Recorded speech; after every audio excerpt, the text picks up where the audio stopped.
This is the Good Neighbor Podcast, the place where local businesses and neighbors come together.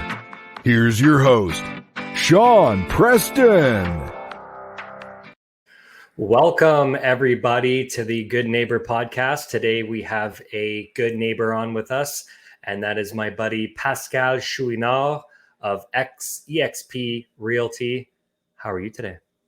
Hey, Sean. I'm great. Thanks for the invite. I was looking forward to that podcast. We meet all the time at the Chamber of Commerce events, and we mentioned it at some point, and then here we are. That's great. Yeah, that's the thing, right? I mean, we see each other, and you get a chance to get to know people. We've had some brief conversations, a few a little bit more lengthy, but nothing like this. And doing as many as we have done so far, I think you're going to like it. Really get an opportunity to dive a little bit deeper and getting to know each other, and for our listeners as well to get to know you as the one of the top realtors in our area. So why don't we dive straight into it and tell our listeners a little bit about your business? All right. So I'm a realtor. I have my realtor broker's license, and I started real estate basically because I had some past experience, good and bad, and I just always felt like I could do a good job. Really, I'm an analytical person. I like data. I like to crunch numbers, and there's a business aspect of it. So that's if I go back in time. I've always been in sales and marketing, and when I was a kid, I wanted to be an architect actually. Oh, really? And, yeah. And when came time, I was in Quebec, and we have CEGEP in Quebec, like the college before university. And the only way to go into architecture studies would have to go through the arts and science program, actually. And in CEGEP, arts and science in my time was all the skinheads and all those really artsy people that I didn't feel like I belonged at all. So I just decided to go into business in university, in college and in university, and ended up studying in finance and marketing. And that was always done like marketing because of the creativity, and business because of the all the dealing, solving problems, and all that stuff. So real estate, like I said, personal experience. Like I moved. We bought our first home in 1996, okay. And basically every 4 years we moved, either build new, buy, or those were the kind of experience I had at the time. And we moved over province as well. Like we came to Ontario, went back to Quebec, came back to Ontario. Okay. I live in Oakville for a while, and now in Barrie. And I always felt like, gee, there's something I can do. Like I've always been all my experience over time with the sales and marketing in my previous career. I was dealing with major accounts and other clients that were also affiliated members, if you want. Mm-hmm. And I always had great success actually dealing with difficult clients. And solving situations that were not easy like from the start, and that people just gave up, and I was picking up after them, and I was coming up with a solution, and having the people get on board and move forward and accomplish what we intended to do from the start. So that's I felt like bringing that into real estate, that would bring value. That would be really like how it should be, how like it's not just like buying, selling, like you would buy a car, sell a car, or go shopping for a pair of shoes. It's like it's your life. Like it's a home you're going to live in, or it's an investment that you want to see grow because it's you're building your wealth.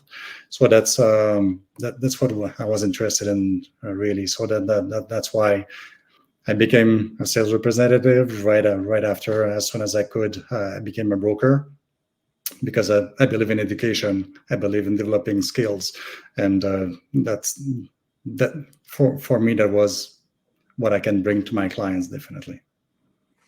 What would be like an inspiring, because you had pros and negatives in terms of your experience with real estate and moving as often as you moved. Did you ever get inspired by a realtor in any of those dealings? No, not really. That's why I decided. Or more stemming from the negative side. Like, I'm an organized person. Like we were just chatting before the interview. I'm organized. I'm structured. I'm analytical, and I love problem solving. And there's no issue that cannot be solved. Like that's. We just have to put the energy and the attention to it, and there's always a way. When there's a will, there's a way. And yeah. So I've had and been around enough realtors since it started doing what I'm doing to kind of Right. get a little bit of a kind of a clear picture. If you're not in it all the time or not around it on a frequent basis, Right. A lot of general kind of painting the brush, and a lot of what I took over, or took out of that is, when you're looking to partner, you've got the ones that, there's that crazy stat of the smaller amount of realtors that do the bulk, the 20/80 rule. So I want to just kind of talk about those because exactly, yeah, definitely. So one of my question for you is, do you know how many realtors there's, like just like let's say in the GTA, like the global, like the main board, the Toronto Regional Real Estate Board? Do you have an idea of how many members there's? I just had Theodora on like yesterday, and she mentioned the number. And I'm going to take a stab at it. It's pretty high. I think this might be too high of a number. Is it 17,000? 70,000. 70,000. Yeah. 70,000. And do you know how many homes were sold last year?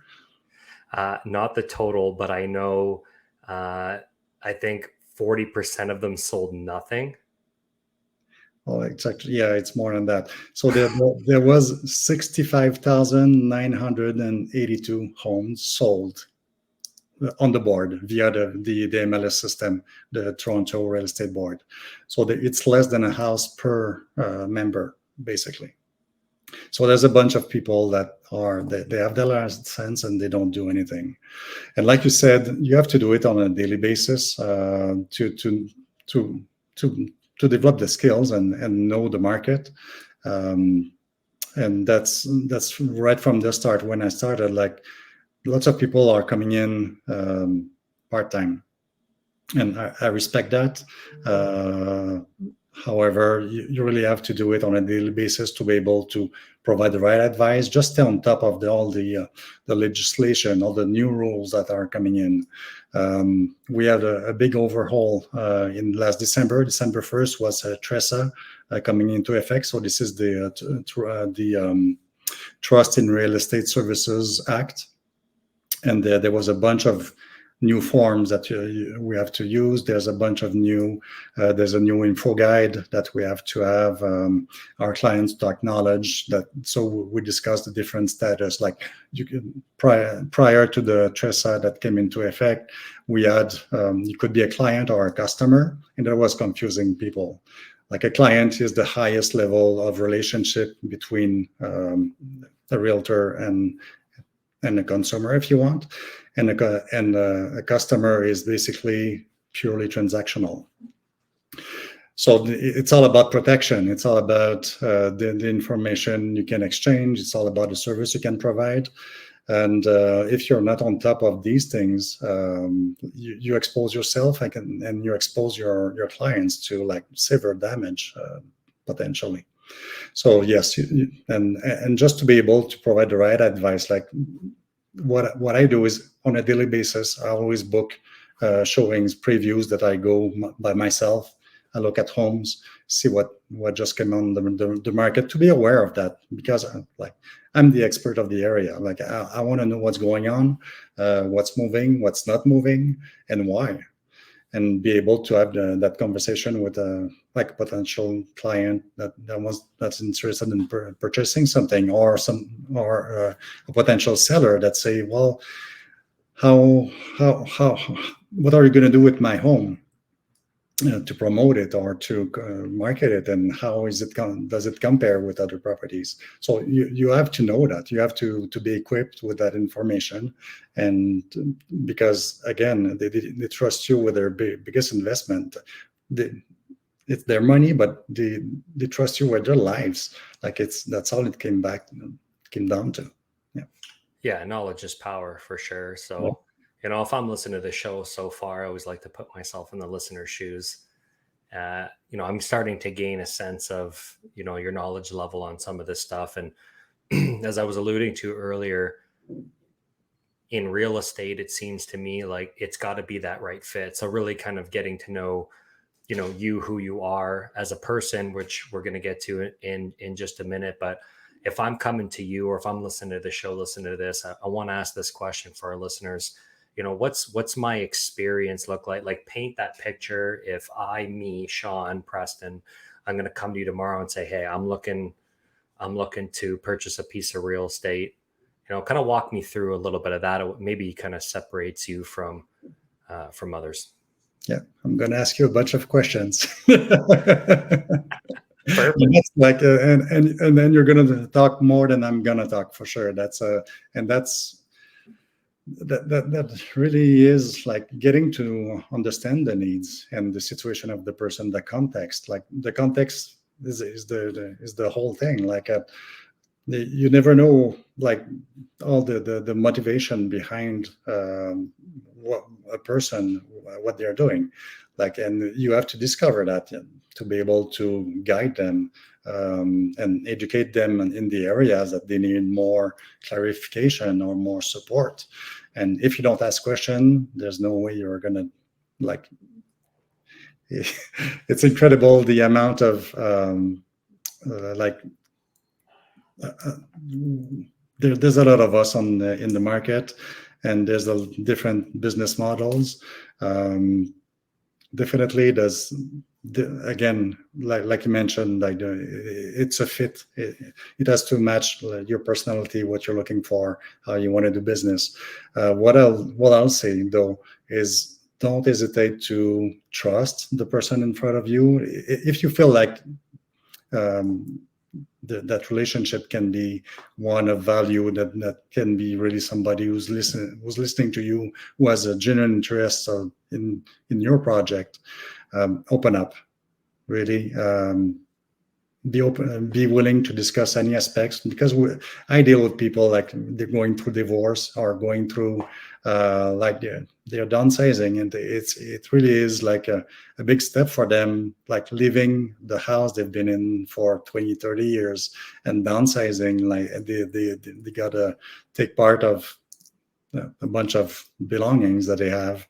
So it's a process, and you have to be aware of that. You have to understand. You have to help them through and take it step by step, go at their speed, and be able to establish a process with them, and understand what they want to accomplish and what's their end goal. So it really is that relationship that is super important. And yeah, you have to be able to listen and understand. That's the big part of it. Cool. I think you've been able to articulate so far since the start of the show of why you're one of the top realtors. So let's dive into one more question before we get into some fun. What would you say would be your myth or myth conceptions, if there's multiple, that you kind of see in the real estate world? Oh my God. Sean, I have a list. Everything you see on TV, forget about it. Like every real estate show you see on TV, it's not reality. It's all made up. It's entertainment. That's one. I think that's an easy one. People would realize, like, if they've been through the process of buying and selling, that's definitely like it has nothing to do with that. One of the big ones is don't stop at commission. if that your only point to make a decision about a realtor is the commission, please reconsider that. Again, they're all kind of models, and that's fine. And depending, as long as you know what you're getting or what you're not getting, definitely there's different services. Like maybe you don't need all the services that, and again, it depends on the type of property you're selling. And it depends on the market condition. Like today, in today's market, we're not like we were in the peak of February 2022. You would put something on the market and it would sell over the weekend. We're not there anymore. Still, we see a few multiple offers, and quite often they end up with conditional offers. Like you will see some firm offers, but most of the accepted offers will have conditions like financing, inspection, even the sale of the buyer's property, and those are long closing, and there's more risk involved. So you have to know what you're doing. You have to qualify the buyers, the sellers, understand what's going on, and so yes, so part of that, to come back to the commission. Sometimes you will have the impression you're going to save a lot on commission. You're going to get a good deal, but you would never know how much money you're losing because you're not getting the optimal offer that you could have gotten if the proper follow-up were done, if the proper exposure was given. Those are important stuff that needs to be discussed. Oh, that's great information, right? Because there are people that have moved a lot, and there's also people that, even though they moved a lot, maybe they didn't get that knowledge level, that education level of, somebody who's maybe a little bit more experienced or seasoned, or is giving that information. Knowledge is power. And then you could translate that down as well too to somebody who's inexperienced. Yeah, and I see it, and I've been through it, and on a daily basis, like I said, I'm doing every day. I go out on showings, looking at properties, and usually after that, there should be a follow up from the listing agent. Like, hey, you've seen my property. What do you think? What's your feedback for my sellers? And some type of realtors you never hear from them, and those are the people, again, in business, anybody who has a business or as a consumer, you always have two options. You can go for quality or you can go for volume. If you go for volume, that's fine, that's good. Like, okay, you go deep discount, but if you do volume, you just have to keep going volume. The time you spend on marketing, the time you spend on following up, on having conversation, on digging more and getting the more information and more tools actually to negotiate. You don't have time for that. So this is where you lose money. This is where the optimum is not reached. So there's always a balance to be had there. So you seem like you work pretty hard. You put in the hours and delivering, your prospective clients and current clients a really high level of customer service. But when you're not working on or in your business, what does Pascal like to do for fun? Hit some balls with pickleball, man. I love that. Yeah, I discovered pickleball. It's going to be 2 years now. And I just love it. Like I used, as a teenager, I played a bit of tennis, lots of badminton and racquetball, and played hockey. I still have my equipment. I didn't play hockey since COVID. I have to get back at that. Like I still have my equipment, but I've spent a lot of time getting on the courts. And I haven't met one person now that I've introduced to pickleball that says I don't like pickleball. They all become addicts. I know I'm next in line for that because you are, man. I am a big just gamer all around. Like, we're not just talking video games here. We're talking about lawn games, all sports, card games, board games. Any type of competitive game I can get my hands off, and even not competitive games, I absolutely relish. I was talking with a guest earlier today, we're talking about life and stuff like that, and how it's so busy and phones and this and that, that when you decide to put it away and focus on one individual task at a time, you get into this like flow state. And that helps with a lot of different things. It helps reduce stress. It helps nurture. It helps do a lot of positive things for the mind and for the body.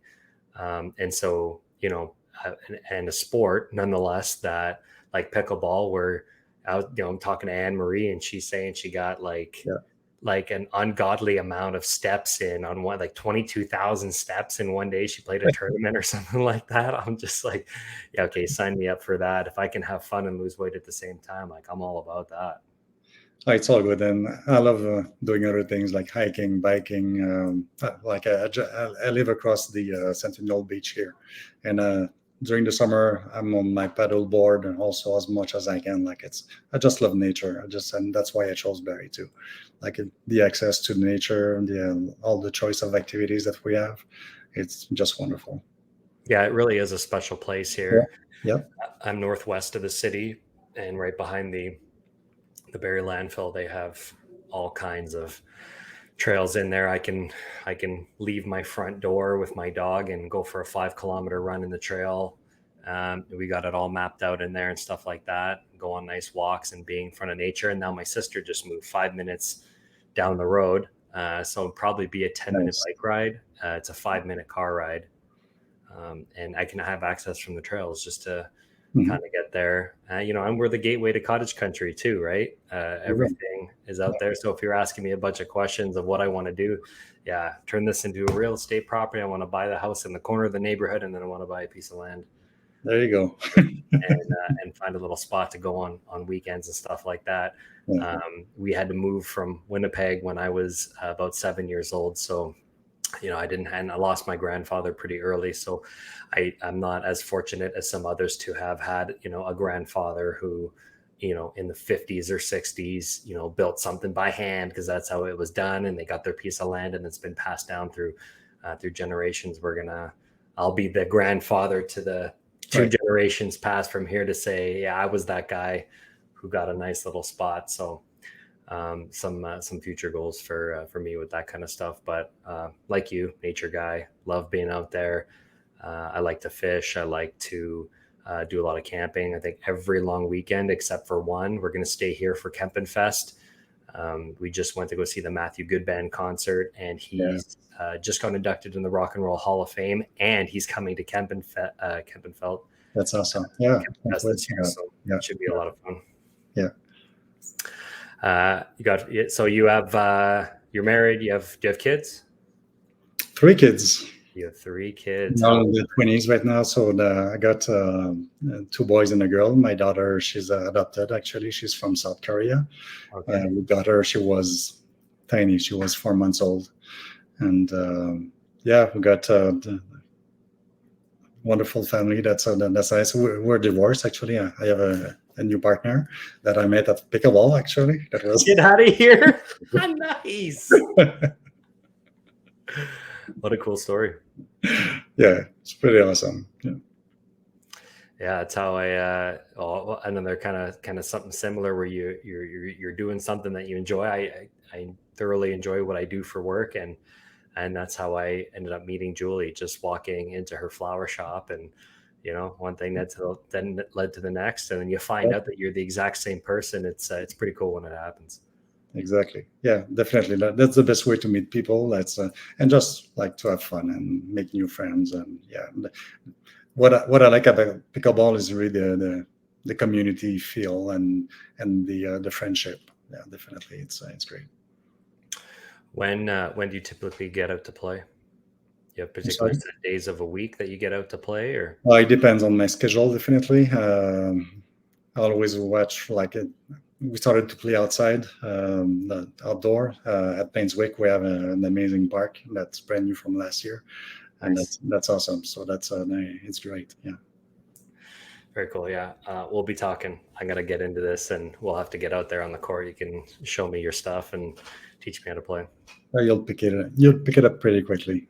I'm sure. Very cool. Okay, so let's we'll shift gears here a little bit more of a kind of more of a serious topic.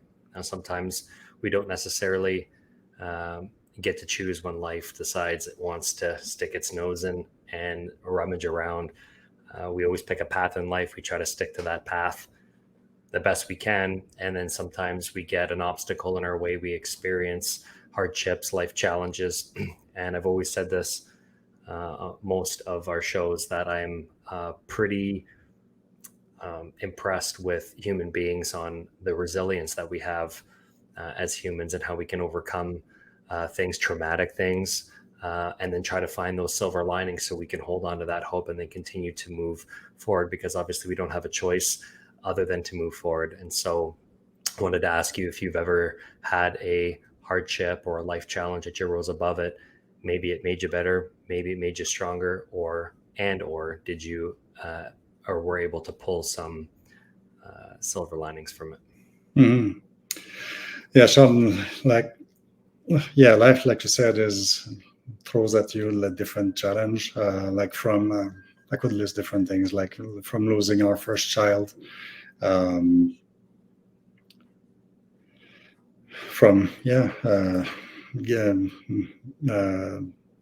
sorry. So that's that, and or during, I've been lucky, like health wise, always good. But yes, you have other challenge, like you've been let go, you lose your job, or a divorce. When like I mentioned,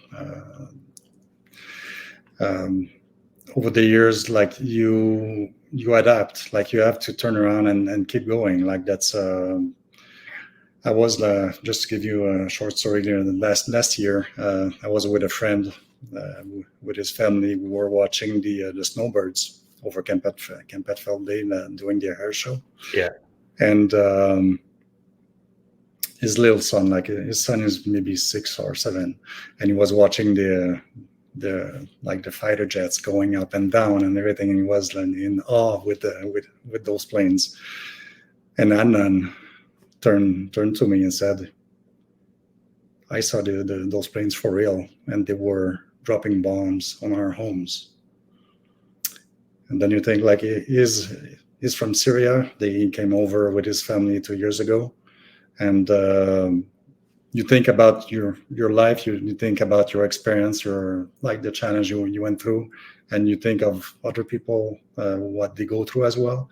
Like you said, well, in the big scheme of things, like pretty grateful of anything that happened, and I'm healthy, I'm alive, and I keep going. I'm helping people. That's all I want to do. Yeah. Oh, thank you for sharing that. It's honorable. Takes guts to open up and share and be vulnerable, and it's an embodiment of what we want to try to bring to the show and bring to our listeners. It's a great way to connect with people and understand, because you don't know what people are going through. And that's why it's so important to have, kindness first when, somebody's not behaving themselves, or, you're driving on the road, to have maybe a little bit more patience. All of these things go a long way. Open the door for somebody, pay it forward, because you never know. You see it all the time. All last year I was walking into businesses, and I didn't necessarily have a few of them that were, treated me. They didn't treat me very good at all, and you get mad as a human. That's your general reaction, but you got to kind of take a step back and say, hey, they're probably going through something right now. So, we'll chalk it up to that, and gives you a little bit more peace of mind, and then just try to be kind to others. And, we live in a pretty special place here. I've said it a few times now. Yeah. And people guard that here. So, we want to kind of take that and continue to push that forward. Absolutely. Yeah. So what's one thing that you wish our listeners knew about your business? A little bit to tie in with your just mentioned, like your experience, like people, I get it. People, not everyone love realtors. We have pretty bad reputation, and again, where there's so many of us, and there's so many that are not real realtors. Like they You just don't. But we're not all. Don't put us all in the same basket. We're human beings. We have children. We have families. We need to put food on the table as well. We're just human like anybody else. We're not scums. We're not like. Just think about it a little bit.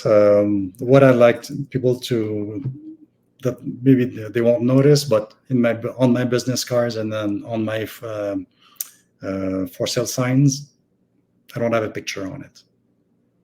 Got my name, the logo, the information to contact me, and it's a choice. And the choice is because it's not about me. It's all about my clients, all about their property. And that's where I put the focus. That's really what the emphasis is on. Very interesting. Well said. It's been pretty cool getting a chance to see you and know you a little bit, seeing you at the networking events, and then finally getting an opportunity to have you on the show. I was looking forward to this for a little while now. I'm really happy you had the chance to come on board. Great person, great business owner, very on the ball. If you're listening right now and you're looking for somebody who's going to work hard for you, I can vouch for this man. Thank you so much for coming on the show and looking forward to potentially doing this down the line. Thank you, Sean. Thank you so much. Much appreciated. Thank you for listening to the Good Neighbor Podcast Midhurst. To nominate your favorite local businesses to be featured on the show, go to gnpmidhurst.com. That's gnpmidhurst.com or call 705-413-3775.